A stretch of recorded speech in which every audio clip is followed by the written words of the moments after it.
मुंबई के उपनगर दहिसर पूर्व के प्रभाग क्रमांक 03 में कांग्रेस और वंचित बहुजन आघाड़ी के उम्मीदवार प्रदीप रमाकांत चौबे के भव्य जनसंपर्क कार्यालय का उद्घाटन मुंबई कांग्रेस अध्यक्ष वर्षा गायकवाड़ के हाथों संपन्न हुआ। इस दौरान सैकड़ों पदाधिकारी और कांग्रेसी कार्यकर्ताओं ने गाजे बाजे के साथ मुंबई अध्यक्ष वर्षा गायकवाड़ और विधायक असलम शेख का जोरदार स्वागत किया। वहीं कार्यकर्ताओं में उत्साह बढ़ाने के लिए युवा नेता सुमित सिंह की ब्लॉक अध्यक्ष के पद पर नियुक्ति की गई, जिसके बाद इस क्षेत्र में कांग्रेस के समर्थकों में काफी जोश देखने को मिला, जिससे यह लगने लगा है कि फिर से बरसों पुरानी इस सीट पर कांग्रेस अपनी जीत दर्ज करने में कामयाब होगी। पेश है हमारे मुंबई संवाददाता अकबर शेख की यह खास रिपोर्ट। पूरा याद है कि जो हमारे सीनियर चौबे साहब थे, जिनको हमेशा जो है वो यहाँ से चुन के आते थे और उनको लगातार जनता ने आशीर्वाद दिया था। मुझे पूरी अपेक्षा है कि ये मतदार संघ कांग्रेस का विचारधारा है और सबसे बड़ी बात है कि कांग्रेस के यहाँ के उम्मीदवार प्रदीप चौबे जी हैं। साथ ही साथ में हमारा जो मुद्दा है ये लोगों से जुड़ा हुआ मुद्दा है और उस मुद्दे में हम लोग आपसे सबसे कह रहे हैं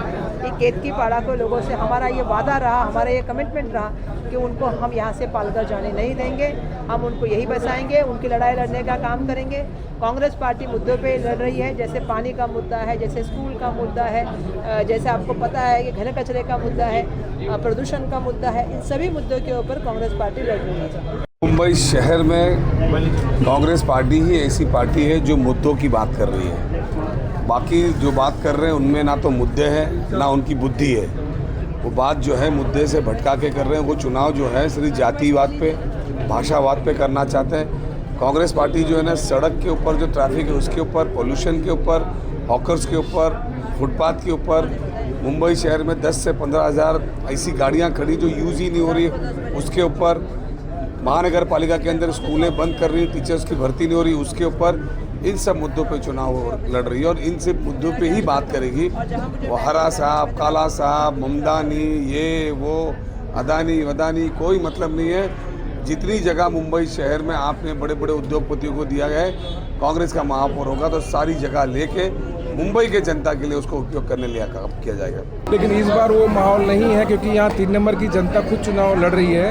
आपको मालूम होगा कि सामने जो उम्मीदवार हैं पूरे उनके जो बड़े भाई यहीं पूरे 3 नंबर में सिमट के रह चुके हैं, क्योंकि उनको कहीं बाहर जाने का मौका नहीं मिल रहा है, क्योंकि ये सीट कांग्रेस पार्टी की सीट है। जनता लड़ रही है, बड़े बड़े सेलिब्रिटी को लेके आ रहे हैं क्योंकि उनको मालूम है कि यहाँ की जनता लड़ रही है और ये चुनाव कांग्रेस पार्टी भारी बहुमतों से जीत रही है। उत्तर भारतीयों का पूरा समर्थन मुझे है। मैं हर डोर टू डोर जा रहा हूँ। उत्तर भारतीयों का क्या परेशानी है सब बता रहे हैं। वहाँ नल, पानी और झोपड़पट्टी का बहुत बड़ा इशू है, फॉरेस्ट का इशू है। एक तरफ ये लोग बोलते हैं कि हम इनके साथ हैं और एक तरफ ये लोग एफिडेविट सबमिट करते हैं कि हम इनको सब यहाँ के लोगों को हम पालघर शिफ्ट करेंगे। मेरा इनको वादा है कि किसी भी आदमी को पालघर शिफ्ट होने नहीं देंगे जब तक कांग्रेस है। किसी को भी शिफ्ट यहाँ होने नहीं देंगे। भारतीय जनता पार्टी और जनता के बीच में प्रदीप चौबे खड़ा है इनके साथ में। आज भी वही समस्या है कि उन्होंने कुछ काम नहीं किया, इसीलिए उनको वहाँ से चले गए। और इनका जो अभी नए आए हैं उनका भी इतिहास यही रहा है। उनके भाई 5 साल विधायक थे, हार गए, दोबारा चुन के नहीं आए। और ये भाई जो अभी हमारे सामने उम्मीदवार हैं वो भी जहाँ लड़ते हैं एक बार ही चुन के आते हैं, दोबारा चुन के नहीं आते। इनको हार का मुँह देखना पड़ता है। नहीं, जो पिछले समय की आप बात की है, थोड़े से 289 या 189 वोट से हम इस सीट हारे थे। हमेशा कांग्रेस का गढ़ रहा है। यहाँ पे चौबे जी नगर सेवक रहे, शीतल मात्रा जी नगर सेवका रही है और पूरा एक जोश है, खरोश है। और यहाँ पे जो उस वार्ड में डेवलपमेंट का काम भी हुआ है वो कांग्रेस के ही द्वारा किया गया है। पिछले 5 साल और 4 साल अभी का पकड़ ले, 9 साल में कोई भी डेवलपमेंट का काम यहाँ पे विशेष करके जो मुख्य काम होता है, गटर नाली की मैं बात ही नहीं करता हूँ, जो फॉरेस्ट के अंदर है या और अन्य इशू हैं, कभी भी उस विषय पे जो नगर सेवक उन्होंने कोई काम नहीं किया है। चौबे जी हैं, इनको नॉलेज है, जानकारी है, पूरा एक हाईकमान का सपोर्ट है और जो अधूरा काम है चौबे जी का जो स्वप्न है उसका पूरा करने का काम पूरा करेंगे, इससे मुझे विश्वास और भरोसा है।